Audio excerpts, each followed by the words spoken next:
Hi guys, today we're looking at how to change a timing belt on the Seat Leon 2-liter common rail engine using our CT1229 timing belt.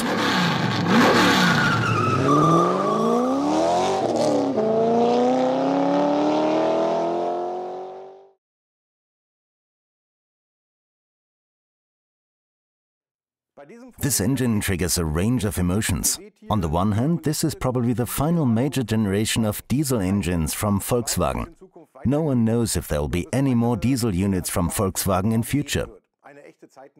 On the other hand, it's a really powerful engine producing up to 204 HP that runs extremely cleanly too. This is all made possible by efficient TDI technology and a mild hybrid system with a 12-volt starter generator. Here we have a Seat Leon 2.0-liter TDI engine from 2019 with an output of 110 kilowatts and the engine code DSTB. For this job you'll need our CT1229 timing belt and the V08 toolbox.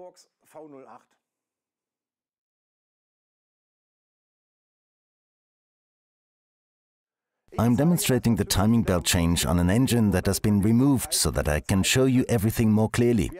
We have a belt change interval of 210,000 kilometers and a time allowance for labor of 3.1 hours. First you have to dismantle the engine mounting, engine cover and timing belt guard. Then you can set TDC at cylinder 1. I already presented the EA288 engine to you in another episode.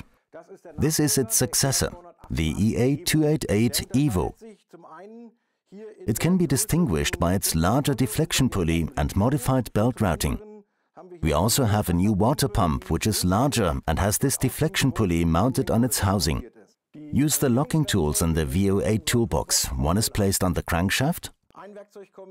One locking pin is inserted into the camshaft at the top here and another here next to the high-pressure fuel pump. I'll show you how to do this now in detail. Turn the crankshaft in the engine's direction of rotation until this arrow on the camshaft is at the top and the borehole is visible behind the catch, allowing the locking pin to be inserted into it. The high-pressure fuel pump likewise has a locking mechanism with a borehole for placing a pin in. Another tool is used to lock the crankshaft at the bottom. Note there is a small borehole here and a small lobe here on the sprocket that must engage with the borehole.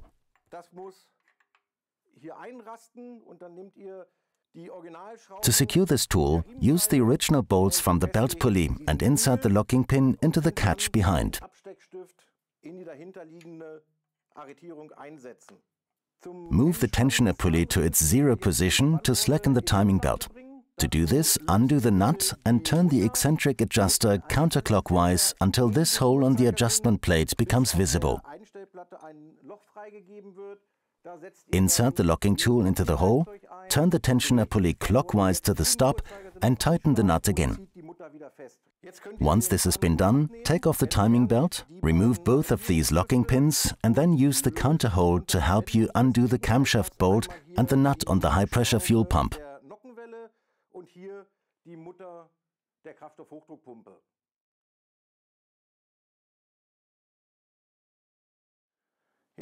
Now undo the locating screw and reinsert the two locking tools.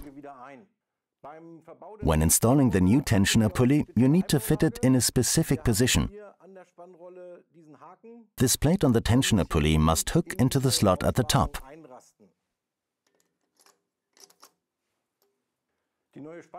Lock the new tensioner pulley by inserting the tool into the eccentric cam here and then move the pulley to its 0 position by turning the eccentric adjuster to the stop.